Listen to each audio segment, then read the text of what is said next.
friends. Welcome to Worldbuild with us, the podcast where we create fantastical worlds with help from you, our listeners.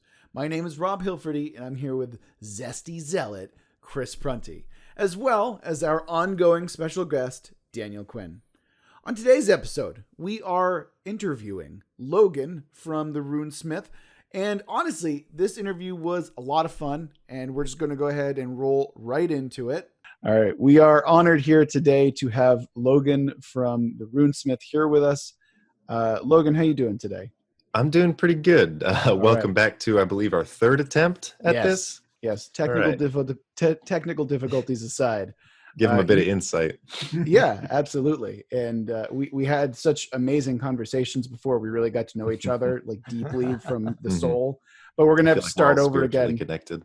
Exactly. Recording in history. Yeah, you missed the art that was those previous 8 minutes. So Logan, why don't we roll right into this? Why don't you give us a little bit of a quick little summation for those of us who don't know who you are?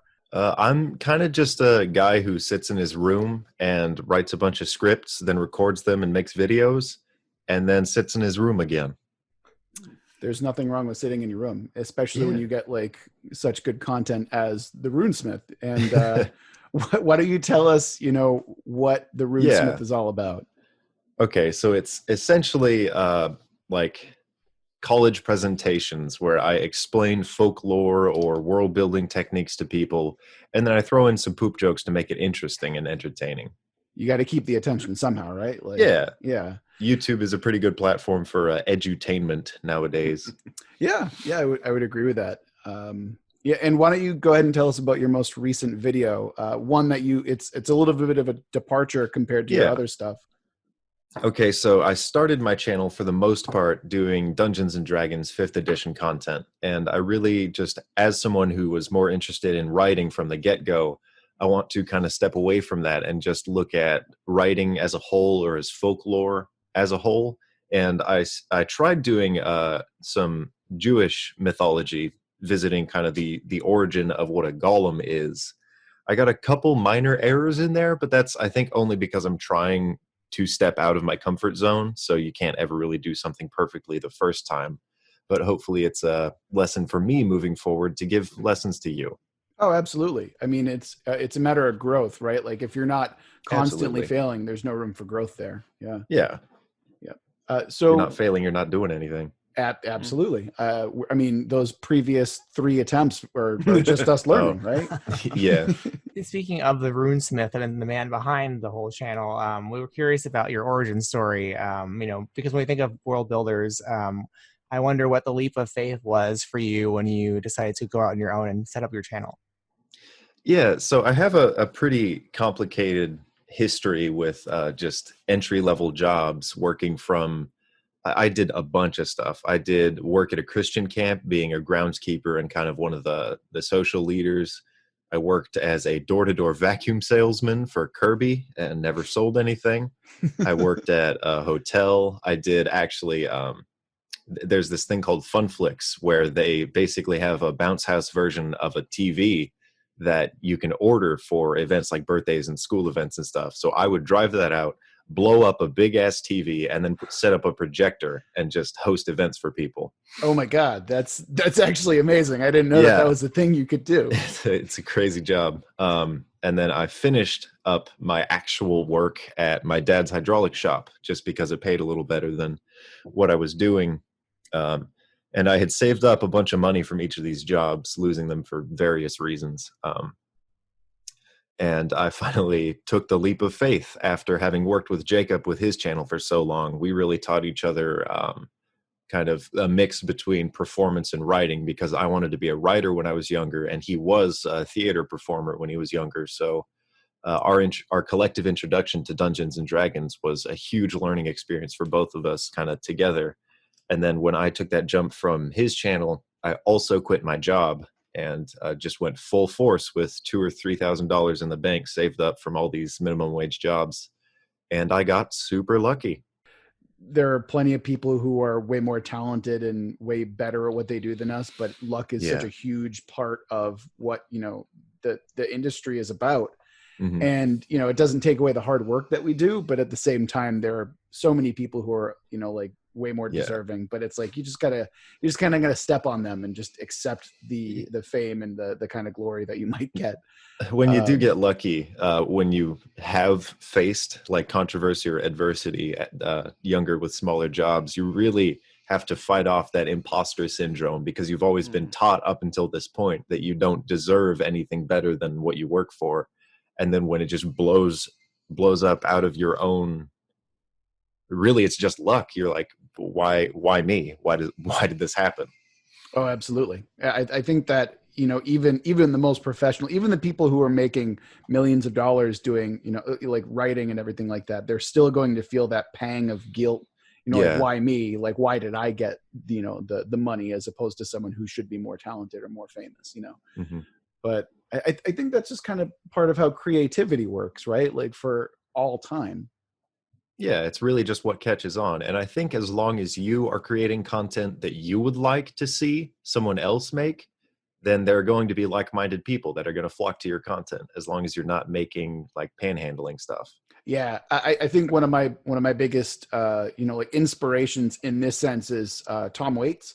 Like, no one would listen to his music except for like the 12 people who supported him, and then when but he's had such a strong, amazing career for so long now, and it's like, yeah, I'm going to listen to Swordfish Trombone again because that song's amazing, and why not? And he's just a weirdo, but he has enough people behind him where he's got a following, and I'd rather do that.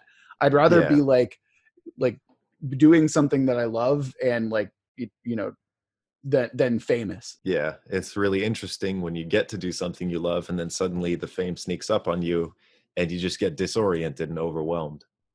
Yeah, I very much understand that. Speaking of that inspiration, so you're producing a ton of videos all the time, and you're also, it seems like, working on a book.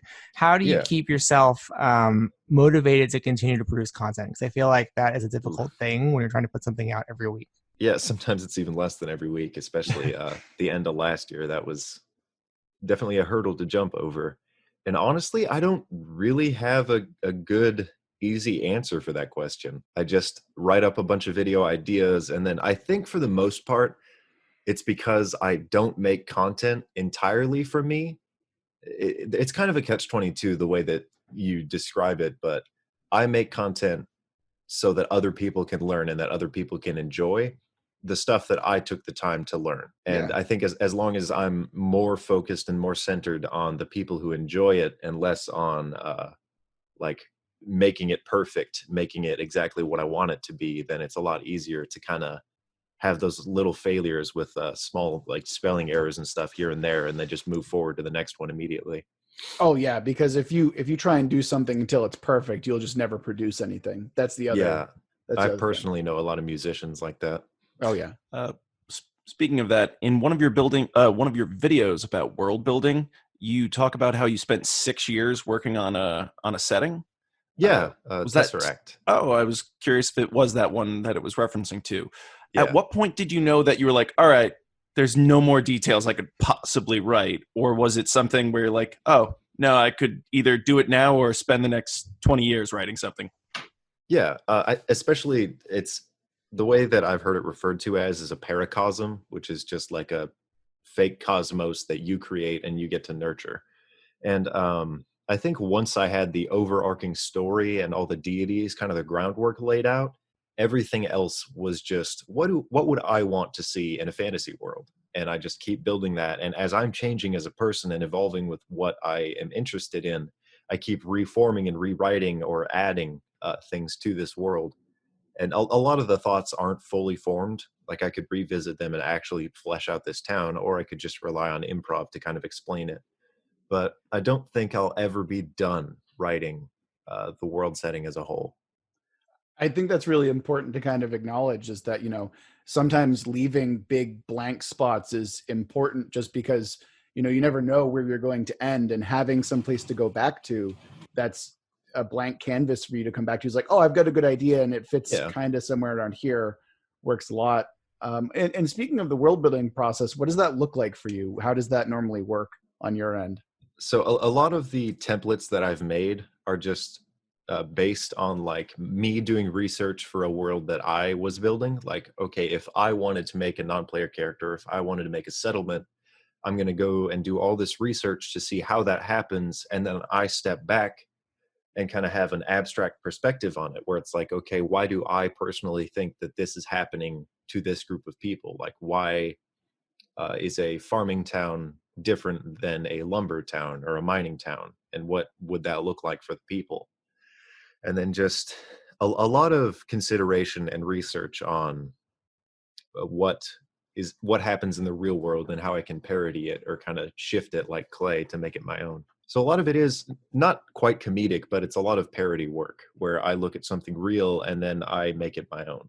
But when you say you do research, what kind of research does that look like for you? Is it like mass consumption of media, or is it like I go and hit the history books really hard? Or Yeah, what's your genre of inspiration? yeah, that's kind of important. You know, like, are you more on the sci-fi, more on the fantasy? Like, what do you prefer?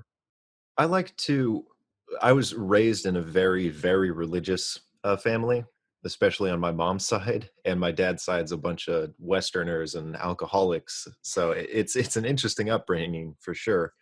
But I think religion has always had that fantastical angle. So I really look at like why these people hold these beliefs and where they came from. And then I basically reverse engineer a lot of folklore or threads that I see people repeat, kind of looking back on history as it repeats itself. And I just make a kind of a bulleted list. I make a template for myself based on all the research that I'm doing. I look at Wikipedia articles, and then I scroll through like all the references that they do, and I make a bunch of like simplified notes, like maybe why did this person think this in history, or why did this exist? And I try to answer those questions for myself, and those answers are usually the building blocks for what I end up making. Yeah, I mean, I think that religion is such like a rich tapestry of mythology, and you know, a lot of people think, Yeah, really, I mean, not just you know the Norse and the Greek mythology, but like contemporary like Abrahamic religions are also yeah, have like a really deep mythology. I mean, if you've ever played it's very the game, surprising. yeah, absolutely. If you've ever heard of the game Blasphemous, that is actually really steeped in like Catholic mythology, and a lot of it's really fascinating to see what you can do, and like when you take the core concept and then just twist it a little bit. That's why we have the Lion, the Witch, and the Wardrobe. Yeah, absolutely. No, I was going to say I could just feel the guilt when I was watching a Let's Play of Blasphemous. Yeah, Just like, oh, yeah. this takes me back. Yeah, but that's actually kind of what I like about your work that you've been doing recently, like that video that you did on the golem. And you know, a lot of people, they think golem and they think, oh, it's an and it's basically an automaton, or it's like a Like a wizard made computer. it. Yeah, exactly. And when you go back and you look at the actual lore behind it, I think it's adds so much more to know what's behind it. I mean, I think if you're using it for RPGs, it's a much richer way to kind of draw a story from. It's really interesting, especially just reading through everything about the golem, and the first guy who created a golem and was given the Hebrew title Master of the Name. That was so cool to me. Yes. And it absolutely. made me think back to when I was doing research for the video about vampires, and I watched the full Castlevania Netflix series like twice. And they have some like sorcerers and some spellcasters in that, and the culture that they fabricate in that series, and possibly in the original lore, I'm not too familiar. It's like oral history is what they do. So it seemed there's definitely a connection there between the inspiration for that culture and the original Judaism, and how there was power in words and in names. It's really cool to look at. Absolutely. Speaking of, when you're thinking about how you approach storytelling and writing versus, storytelling and world building, say for RPGs, this is a question I feel like I want to ask a lot of our guests as they come through. What do you see as being the differences in either approach? Like, what special things you have to bring to world building for RPGs versus, say, writing when you're creating a narrative? I think that for the most part, improv is one of the heaviest things in role-playing games, because you have branching paths, because you're not the only person writing this story. You are presenting a setting and presenting conflicts, and then the players are writing their own story. But when you actually write a narrative story, you get the chance to write it in reverse. You get to see the very end or the conclusion, and you get to kind of pull back and see, okay, what's the causality? Why is this happening? Who are the people that sparked it? And you can pull it all the way back and then tell the story from the beginning when you already know the ending. Oh, I love that perspective. It's like writing it in reverse is basically Mhm. the narrative versus like yes and for world building and Yeah, RPG. Exactly. You never know where you're going to go in role playing, which is why I actually shifted my world to City of Mist, and I'm giving my players more control than I have over the game. So it's Yes. going to be an interesting development for sure. Oh, I played a City of Mist game fairly recently, and man, that is like such a departure from Dungeons and Dragons and that style of Absolutely. game. It's really freeing in a lot of ways, though. I really appreciate it. Before we pivot over to the World Build Jam, I believe that you have a Kickstarter that's going to be coming out soon. Yeah, that will be coming out on the 17th of, I believe, this month, if they're hearing it accurately.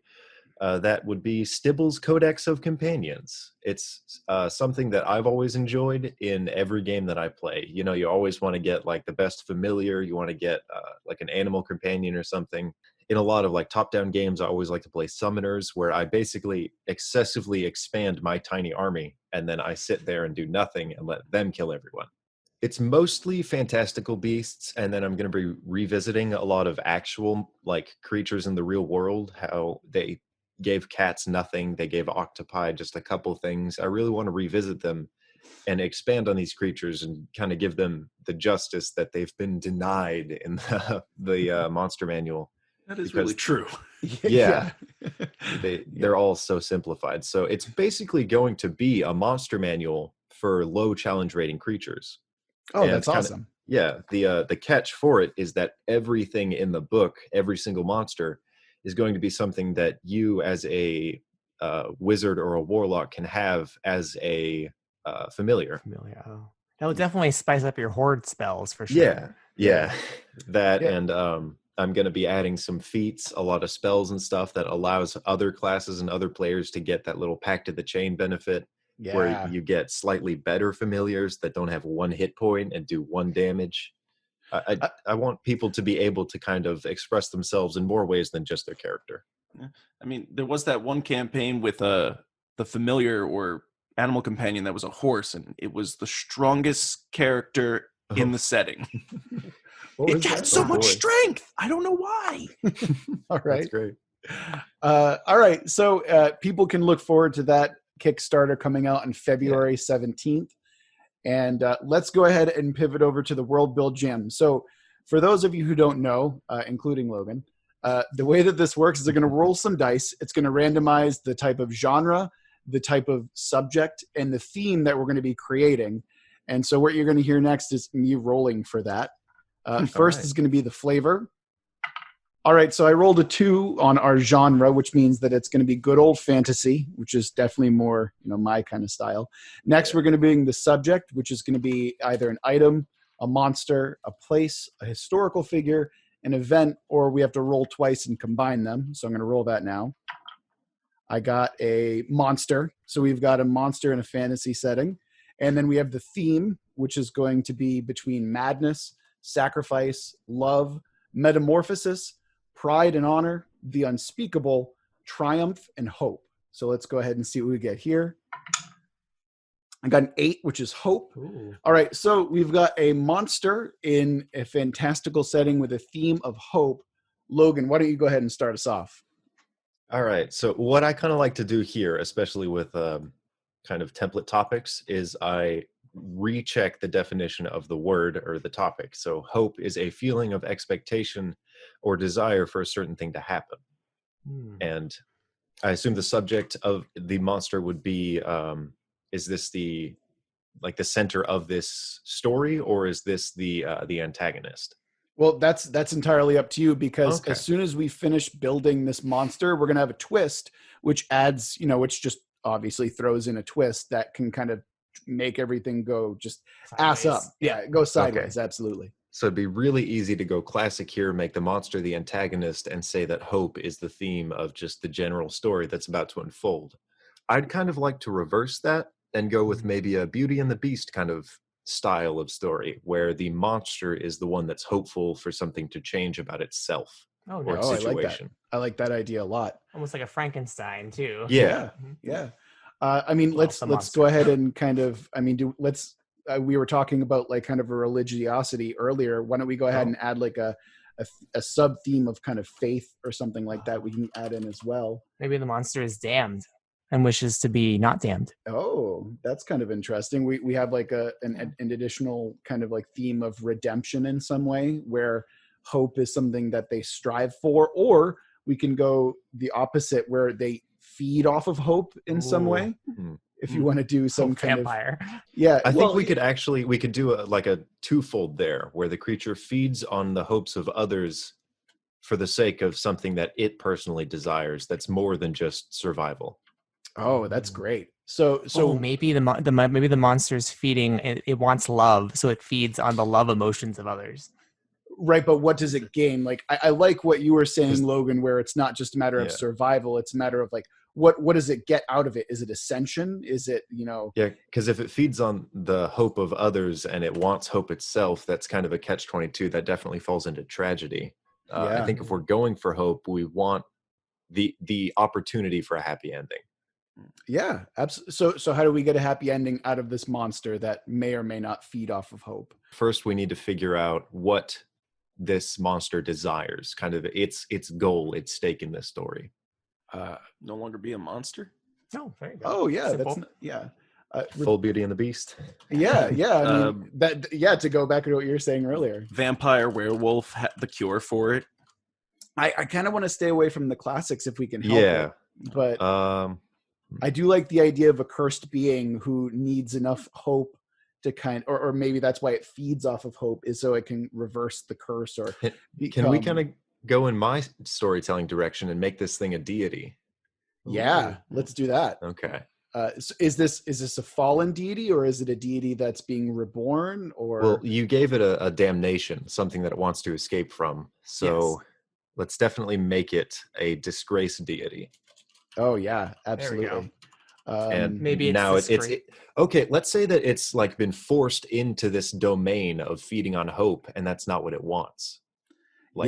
Because they're personifications of ideals, and if this is something like that, it soaks up and destroys hope. Maybe it's, I don't know, hopeful that it'll get a chance to get out of that, or maybe it feels like great mourning for the people that it steals hope from. I like that idea a lot. That it's starting to sound like the depression monster. It sucks up hope because it's hopeless. Yeah, I'm also thinking that there's some kind of like brother or sister deity to it that has kind of put it in this place. If we're looking at like Greek tragedy or something forsake like it. that. Yeah. It's like maybe this is once a paragon of good, and after some kind of a tragic feeling or something like that, it's like, hey, we're going to make sure that you feed off of the hope of your followers, and it's going to become a resource for you. But if you gather enough of it, then there's some way that you can break free of this kind of cyclical nature. And then on top of that, you can also add this thing where it's people kind of shy away from this god deity thing now because it doesn't want, like, their followers have lost faith in its. I mean, maybe what it has to do in this damned state is to give hope to others, because if it feeds on hope and it makes them hopeful, and that's how it can return. So what I would like to do here is, because it's clearly disgraced by a foe or by another deity, what we need to do is figure out that deity's motivation for disgracing and kind of damning this deity. So do we make it like a false ally turned enemy, maybe a competitor with the same goal that this deity originally had? Maybe Jealousy. It could be something.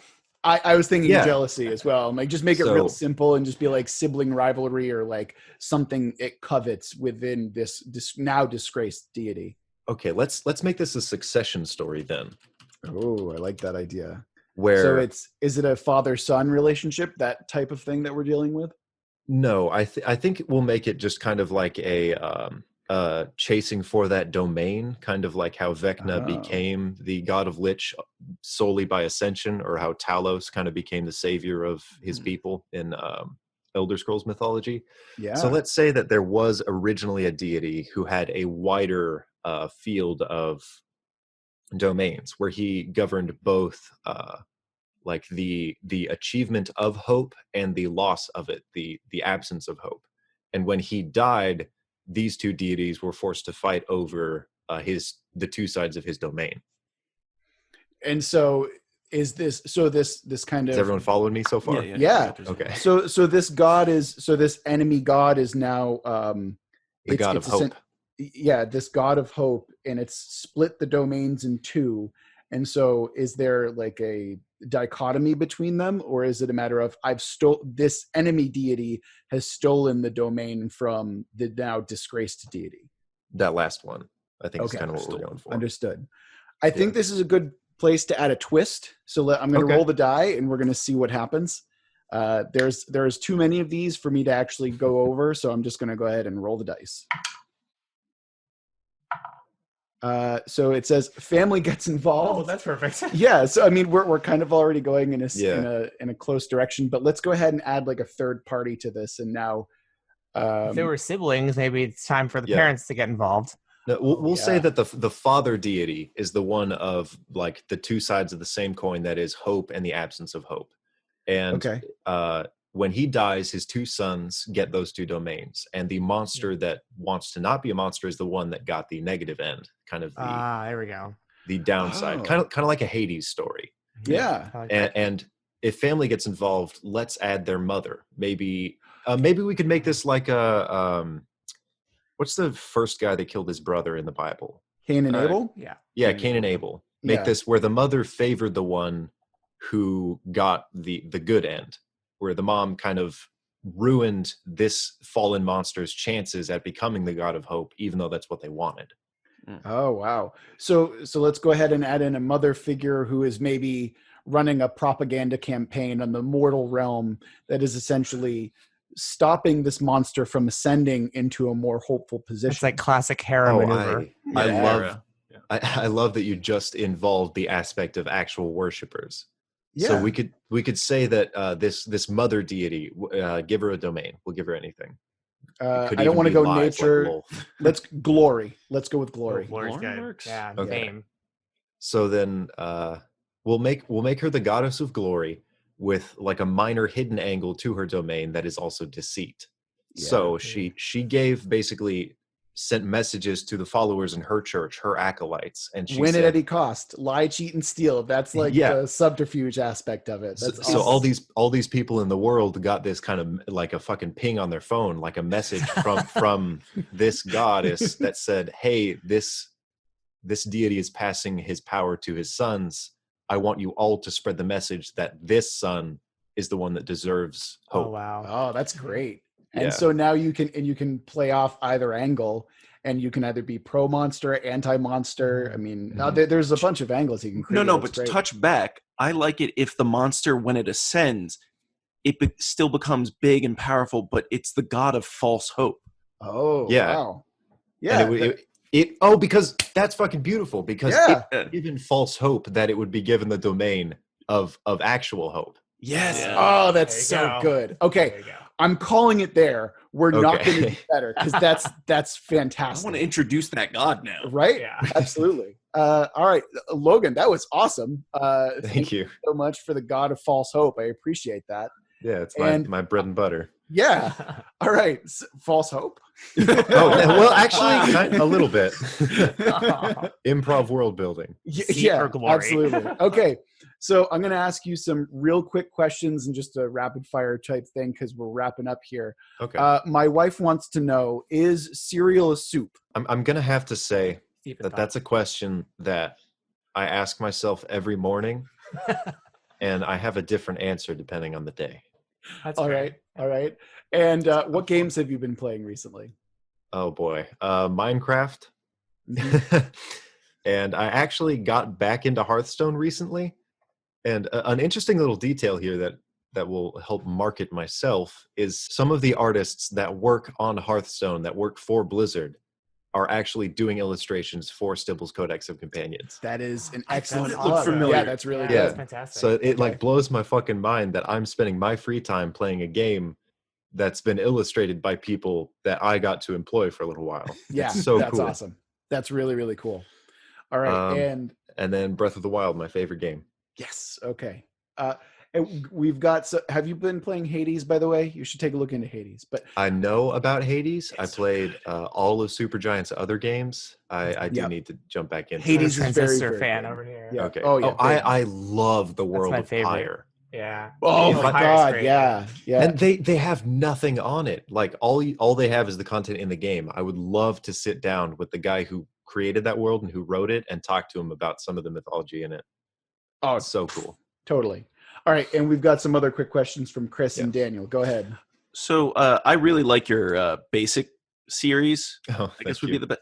Have you ever thought about doing it for other settings or categories, like and that's basically the Federation of Star Trek kind of thing?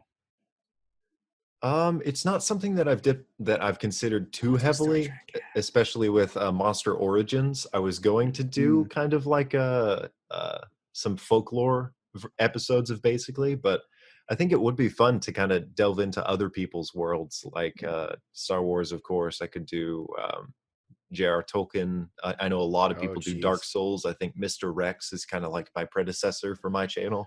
Yeah, Who or I Bobby haven't Vidya. watched a lot of, but I know he also started really heavily with Dark Souls. Yeah. So that's something that I'm definitely not ever going to say no to. But right now, I am kind of exploring a little bit of mythology and folklore first. Awesome. One sentence tip for would-be fledgling creators. What would be your piece of advice? Don't be afraid to adapt your content.